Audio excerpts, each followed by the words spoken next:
কি অবস্থা নানা? আনা আরবে শেখ মাহফি সুদূর বুদুর। হাইওয়া নানা আগেও বিদেশ টিদেশ করিয়েছি তো অনেক, এখন দিনকাল আর শৈল কাটে না তেমন। ইলে নানা না তারা 500 বছর আগে খাইয়া আছে না তো সাজ আই পাই গেছি নানা আরবে শেখ মাহফি সুদূর বুদুর। হাসানি কি পাইছো?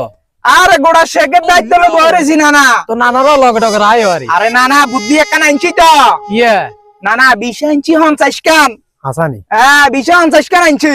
কত এই কাম কেন করলে তুই? আরে হিয়ানে আরবেরে ফিটিং দি আরবিরে ফিটিং দি 20 50 কান লাই চলি আছি নানা বুঝছেন নি? ওচ্চরে ও নানা নাতি দুনুগা এলাকা বেকারে মইছেলি খাইলাম। হ্যাঁ বেগুনের ডেট দি মুই এক দিন বুঝছেন নি? তুই কিন্তু কথাটা কইছ ঠিক। বেগুনের ডেট দি নানা নাতি দুনুগা এক দিন ডেট দি এখন বেগুনে আস্তে করে নানা নাতি দুনুগা ফেলানে উড়ি চলে যামু আবার আরবে শেখ মাহফি সুদূর বুদুর আইয়া নানা। ঠিক করছো। এখন তো দড়ি বালা করি। চলো।